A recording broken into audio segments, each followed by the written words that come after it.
નર્મદા જિલ્લાના ગભાણ ગામના આદિવાસી સમાજના બે યુવકોની હત્યા મામલે દિવસે ને દિવસે રાજકારણ ગરમાઈ રહ્યું છે અને આને જ લઈને ફરી એકવાર ધારાસભ્ય ચૈતર વસાવા દ્વારા નર્મદા પોલીસ ઉપર હવે ગંભીર આરોપ લગાવવામાં આવ્યો છે। જેવી રીતે ધારાસભ્ય ચૈતર વસાવા દ્વારા માંગ કરવામાં આવી હતી કે જે ટ્રાઇબલ મ્યુઝિયમ બની રહ્યો છે, જે એજન્સીના કર્મચારીઓ દ્વારા આ આદિવાસી યુવકોને ઢોર માર મારવામાં આવ્યો છે, તો તે સંદર્ભમાં એજન્સીના માલિક સામે પણ ફરિયાદ નોંધવામાં આવે ને સાથે નોડલ અધિકારીનું નામ પણ ઉમેરવામાં આવે। જોકે આ મામલામાં અત્યાર સુધી આ પ્રકારની કોઈ કાર્યવાહી ના થતાં હવે ધારાસભ્યએ પોલીસની કામગીરી સામે સવાલ ઉઠાવ્યા છે। શું કહી રહ્યા છે ધારાસભ્ય, શું સમગ્ર મામલો છે, વાત કરીશું આ વિડીયોમાં। વૈષ્ણવજન તો તેને કહીએ જે પીડ પરાઈ જાનાને રે। નમસ્કાર દર્શક મિત્રો, નવજે ન્યૂઝમાં આપનું સ્વાગત છે। હું છું ફૈઝાન। આજથી થોડાક સમય અગાઉ નર્મદા જિલ્લાના કેવડિયાના ગભાણા ગામના આદિવાસી સમાજના બે યુવાનોને ટ્રાઇબલ મ્યુઝિયમ જ્યાં બાંધકામ થઈ રહ્યું છે તે ટ્રાઇબલ મ્યુઝિયમની અંદર દોરડા વડે બાંધીને ક્રૂરતાપૂર્વક ઢોરમાર મારવામાં આવ્યો હતો, જેમાં બંને યુવકોના મોત નીપજ્યા હતા। આ ઘટનાથી આદિવાસી સમાજમાં ભારે રોષ જોવા મળી રહ્યો છે અને આક્ષેપ પ્રતિ આક્ષેપના દોરની પણ શરૂઆત થઈ છે, જેમાં આમ આદમી પાર્ટીના ડેડિયાપાડાના ધારાસભ્ય ચૈતર વસાવાએ ફરી એકવાર પત્રકાર પરિષદ સંબોધીને નર્મદા પોલીસ ઉપર ગંભીર આરોપ કર્યા છે। જેમાં વાત કરીએ તો જે સમયે ઘટના બની હતી આ મામલામાં નર્મદા પોલીસે 6 જેટલા આરોપીઓની ધરપકડ કરી છે। તેમાં ધારાસભ્ય ચૈતર વસાવાએ માંગ કરી હતી કે જે ટ્રાઇબલ મ્યુઝિયમનું બાંધકામ જે કંપનીને સોંપવામાં આવ્યું છે, જે એજન્સી કામ કરી રહી છે, તે કંપનીના માલિક સામે પણ ફરિયાદ નોંધવામાં આવે, સાથે જ નોડલ અધિકારીનું પણ ફરિયાદમાં નામ સામેલ કરવામાં આવે, કેમ કે જે આરોપીઓ છે જેમણે માર માર્યો છે તેટલા જવાબદાર આ લોકો પણ હોવાના આરોપો ચૈતર વસાવા દ્વારા કરવામાં આવ્યા હતા। જોકે જે તે સમયે નર્મદા પોલીસ દ્વારા આશ્વાસન આપવામાં આવ્યું હતું, ધારાસભ્યને સમજાવવામાં આવ્યા હતા, આદિવાસી નેતાઓને સમજાવવામાં આવ્યા હતા અને ત્યારબાદ પોલીસે 6 જેટલા આરોપીઓની ધરપકડ કરી હતી, પરંતુ અત્યાર સુધી જે લોકો સામે ચૈતર વસાવાએ નામજોગ નોંધવાની વાત ફરિયાદમાં કરી છે તે કાર્યવાહી નર્મદા પોલીસે ના કરતા હવે મોટો આરોપ ધારાસભ્ય દ્વારા લગાવવામાં આવ્યો છે। પહેલાં તો શું કહી રહ્યા છે ચૈતર વસાવા પોતાની પત્રકાર પરિષદમાં, શું સમગ્ર મામલો હતો તે સાંભળી લો। આદિવાસી બે જે વાઘો છે અમારા દક્ષિણ ગુજરાતના તે તમારી સાથે છે, એટલે બંને અલગ અલગ પાર્ટીના છે, પણ આદિવાસીઓ છે એટલે અમે લોકો આદિવાસીઓ નેતા ગણીએ છીએ, અમને પાર્ટીના નથી ગણતા, એટલા માટે આ અમારી સાથે છે। તો હું ચેતરભાઈને વિનંતી કરું કે પ્રેસને સંબોધે।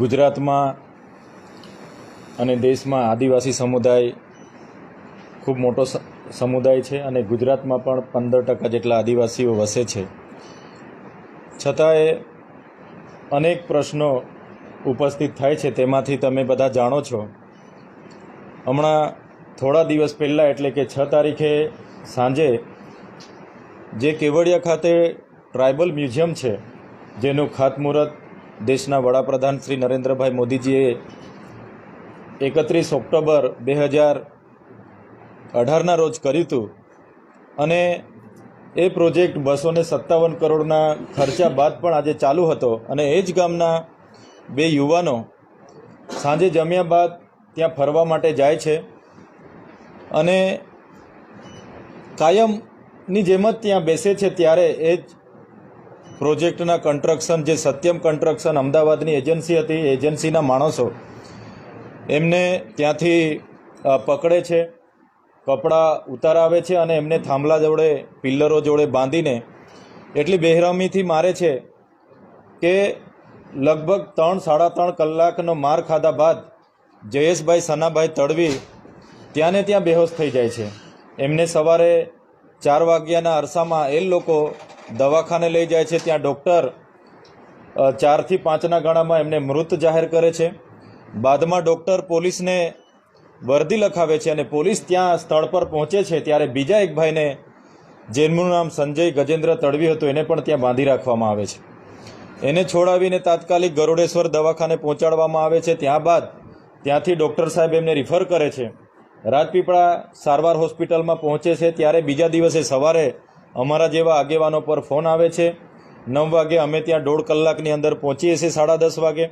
ત્યારે સંજયભાઈની હાલત પણ ગંભીર હતી, એમને અમે પૂછ્યું ત્યારે એમણે કીધું 6 જેટલા લોકોએ અમને આવી રીતના કપડાં ઉતારીને બાંધીને આખી રાત સળિયા પાઇપો દ્વારા માર માર્યો છે અને એમાંથી એક વ્યક્તિને હું ઓળખું છું, બીજાને હું ઓળખતો નથી. ત્યારે તે જ ઘડીએ ત્યાં ઉપસ્થિત ડીવાયએસપી સાહેબને અમે કહીએ છીએ કે આમની હાલત પણ ગંભીર છે, આમને પણ તમે સારવાર અર્થે આગળ ખસેડો. અને પહેલા દિવસે 7 તારીખે જયેશ તડવીનું મૃત્યુ થયું અને એ જ સંજયભાઈને પણ ગંભીરતાથી લેવામાં ન આવ્યા, એમને જનરલ વોર્ડમાં રાખવામાં આવ્યા. તપાસ ચાલુ છે, પૂછપરછ ચાલુ છે અને બીજા દિવસે પણ એનું મૃત્યુ થઈ જાય છે. ત્યારે પ્રશ્ન એ ઉપસ્થિત થાય છે, જે વિસ્તારમાં આટલો મોટો આદિવાસી સમાજ વસતો હોય, એ વિસ્તાર અમારો છે, વસ્તી અમારી છે અને અમે જમીનો આપી છે, છતાંય અમારા લોકોને આવી રીતના બેરહેમીથી માર મારવામાં આવ્યો. અને મરી ગયા બાદ પોલીસ તંત્ર દ્વારા એવું સ્ટેટમેન્ટ આપવામાં આવ્યું કે એ લોકો તો ત્યાં ચોરી કરવા માટે ગયા હતા. ત્યારે જે તે જ દિવસે અમે પોલીસ વિભાગના પોલીસ અધિક્ષક શ્રી પ્રશાંતભાઈ સુંબેજીને પણ મળ્યા. એમને પણ અમે કીધું કે તમારી પાસે કોઈ એવિડન્સ હોય, કોઈ સીસીટીવી ફૂટેજ હોય કે અમારા છોકરાઓ ત્યાં ચોરી કરવા માટે આવ્યા હતા, તો તમે જાહેરમાં પણ આપી શકો છો, પ્રેસ મીડિયાને પણ આપો ને અમને પણ આપો. છતાંય એ કેસને સામાન્ય રીતે પતાવવા માટે ચોરીનો અમારા છોકરા પર આક્ષેપ મૂકવામાં આવ્યો. બાદમાં અમે ઉગ્રતાથી રજૂઆતો કરી અને ત્યારબાદ પોલીસ એક્શનમાં આવી, ત્યારબાદ સરકાર એક્શનમાં આવી. છતાંય એમણે જે અમને બાહેધરી આપી હતી કે અમે જે જગ્યા પર બનાવ બન્યો છે એ જગ્યા એસઓયુ સત્તામંડળ હસ્તક હમણાં લીધી છે, તો એ એસઓયુ સત્તામંડળના નોડલ અધિકારીનું નામ એફઆઈઆરમાં નાખીશું. જે એજન્સીના કહેવાથી ત્યાંના લોકોએ માર માર્યો છે એજન્સીનું નામ નાખીશું. પણ આજ દિન સુધી એ એજન્સીનું નામ કે સત્તામંડળના નોડલ અધિકારીનું નામ એફઆઈઆરમાં નાખવામાં નથી આવ્યું. આજ દિન સુધી આપણે એફઆઈઆર ઓનલાઈનમાં સર્ચ કરીશું તો એફઆઈઆર પણ ઓનલાઈનમાં મૂકવામાં નથી આવી. ત્યારે અમને શંકા ઉપજાવે છે કે આ તમામ ઘટનામાં પોલીસ પણ કોઈના દબાણ હેઠળ કામ કરતી હશે એવું અમને લાગે છે. બધા જ આગેવાનો અમે ત્યાં ઉપસ્થિત હતા. અમે સામાજિક રીતે નક્કી કર્યું હતું કે 8 તારીખે 2 યુવાનોના મૃત્યુ થયા, ત્યારે 9 તારીખે કેવડિયા ગળદેશ્વર ખાતે અમે વિશ્વ આદિવાસી દિવસ નહીં મનાવીશું અને બંધ પાડીને આક્રોશ દિવસ મનાવીશું. ત્યારે સ્વયંભૂ શાંતિપૂર્ણ એ દિવસે ત્યાં બંધ રહ્યું અને અમે 8 તારીખે જ નક્કી કર્યું હતું કે 13 તારીખે જે 5 દિવસનું એ વિસ્તારમાં કાણ કે બેસણું કે એ દિવસે અમે બધા જ આગેવાનો ત્યાં શ્રદ્ધાંજલિ આપવા જઈશું અને અમે બધા જ એક આદિવાસી સમાજના આગેવાન તરીકે, પ્રતિનિધિ તરીકે અમે ત્યાં બધા જવાના હતા. 8 તારીખે પોલીસ અધિક્ષકને સહમતિથી અમે બધાને જાણ કરી, આહવાન કર્યું. છતાંય અમને એમના શ્રદ્ધાંજલિના બેસણાના કાર્યક્રમમાં તે દિવસે જવા દેવામાં નથી આવ્યા. અમે તમામ આગેવાનોને પોતપોતાના ઘરે નજરકેદ કરવામાં આવ્યા.